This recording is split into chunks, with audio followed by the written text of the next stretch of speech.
बिहार के बेगूसराय जिले के एक 7.5 साल का बच्चा कुछ ऐसा करता है कि देश दुनिया के लोग उसे जानने लगते हैं, पहचानने लगते हैं। छोटे से उम्र में ही 7.5 साल के उम्र में ही वो इतना ज्यादा हत्या करता है, इतना ज्यादा वारदात को अंजाम देता है। पुलिस वाले उसे हिरासत में ले लेते हैं और पूछताछ जारी कर देते हैं। पुलिस वाले से वो मासूम सा बच्चा बोलता है कि मुझे बिस्किट खिलाओ, फिर मैं बताऊंगा। पुलिस वाले उसके लिए बिस्किट लेकर आते हैं। फिर वो लड़का बिस्किट खाता है और धीरे धीरे जो जुर्म कबूल करता है और जो हत्या या वारदात को अंजाम दिया था वो बताने लगता है। तो पुलिस वालों के पैरों तले जमीन खिसक जाती है और वो लड़का 7.5 साल के उम्र में ही दुनिया का सबसे बड़ा साइको किलर बन जाता है। नमस्कार, आदाब, सलाम, सत श्री अकाल। मैं हूं विकास वैभव और आप देख रहे हैं क्राइम प्लेस। ये घटना बिहार का है।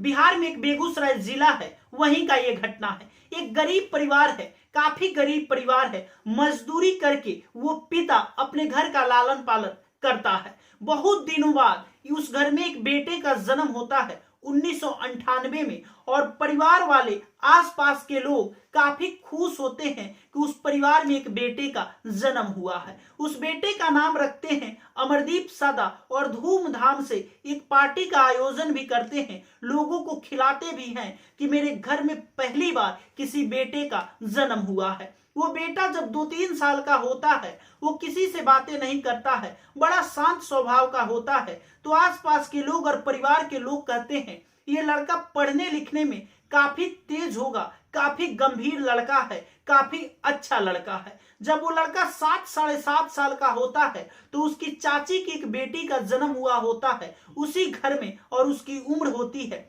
6 माह। उसकी माँ बर्तन धो रही थी और वो 6 माह की लड़की रो रही थी, चिल्ला रही थी। तभी अमरदीप सदा जाता है और अपनी छोटी सी बहन को लेकर अपने घर के पीछे चला जाता है और खपड़ा से अपनी बहन के सर पे वार करने लगता है। मार मार कर अपनी बहन को मौत की नींद सुला देता है।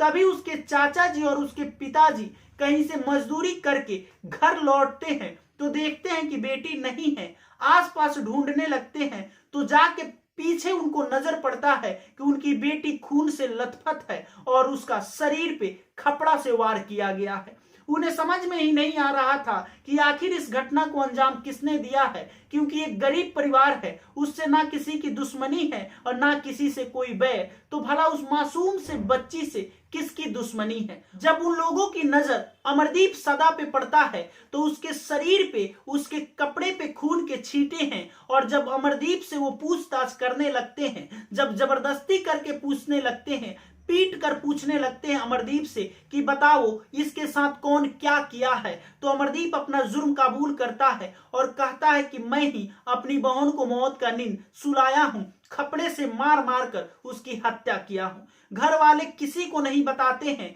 सोचते हैं कि पुलिस थाने का चक्कर होगा, ये भी अपने ही घर का बच्चा है। इस मैटर को किसी को नहीं बताते हैं और घर में ही दबा कर रख देते हैं। अमरदीप को काफी समझाते हैं, अमरदीप समझ भी जाता है और उसी के घर में उसकी सगी बहन का एक जन्म होता है। बहन 2-3 महीने के होती है तो अमरदीप उस लड़की के साथ भी वही करता है जो अपनी चाची के बेटी के साथ किया था। वो पीछे लेके जाता है और खपड़े से अपनी सगी बहन के चेहरे पे, सर पे वार करने लगता है और उसे मौत की नींद सुला देता है। अमरदीप का पूरा कपड़ा खून से लथपथ हो जाता है और उस मासूम बच्ची का शरीर भी खून से लथपथ हो जाता है। मम्मी पापा फिर देखते हैं और उस अमरदीप को समझाने की कोशिश करते हैं और किसी को कुछ नहीं बताते हैं। इस मैटर को भी वो घर में ही दबा के रख देते हैं। ये सोचने लगते हैं बेटी तो चली गई, अगर इस मैटर को थाने तक लेकर जाएंगे, जो मेरा बेटा है अमरदीप वो भी जेल के सलाखों के पीछे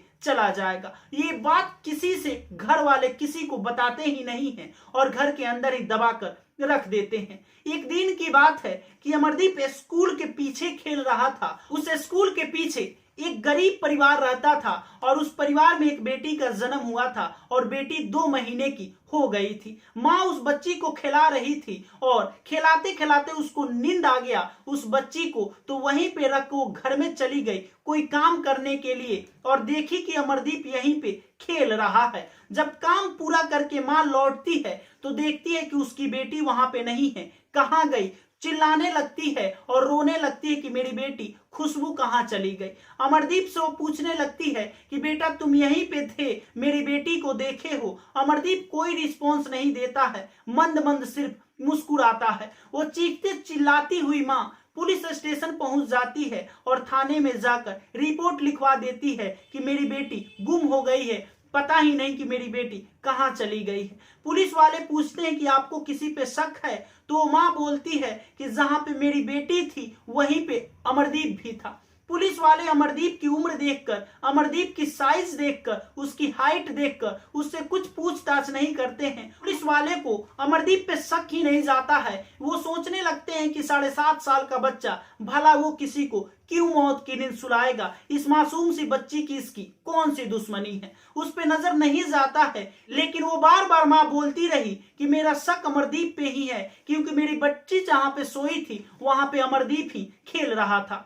पुलिस वाले अमरदीप को हिरासत में लेकर पूछताछ करने लगते हैं तो अमरदीप मंद मंद मुस्कुराते हुए बोलता है मेरे लिए बिस्किट लाइए, तब मैं बताऊंगा कि वो बच्ची कहाँ है। पुलिस वाले बिस्किट खरीद कर लाते हैं और पूछताछ करने लगते हैं। अमरदीप बिस्किट खाता है और उसके बाद बोलता है कि मैं इस बच्ची को खपड़े से मारकर मौत की नींद सुला दिया हूँ। पुलिस वाले बोलते हैं आखिर वो बच्ची कहाँ पे रखे हो, बताओ। तो अमरदीप बोलता है मैं तभी बताऊंगा जब आप मेरे लिए और बिस्किट लाकर देंगे। पुलिस वाले और बिस्किट लाकर देते हैं तो स्कूल के पीछे एक झाड़ी होता है, वहीं पे लेके जाता है पुलिस वाले को। और पुलिस वाले जब झाड़ी को हटाते हैं तो उनके पैरों तले जमीन ही खिसक जाती है, क्योंकि वो 2 महीने की खुशबू खून से लथपथ पड़ी हुई थी। पुलिस वाले लाश को लेकर आते हैं और उस अमरदीप से और पूछताछ करने लगते हैं तो अपनी दोनों बहनों का हत्या का जुर्म भी कबूल कर लेता है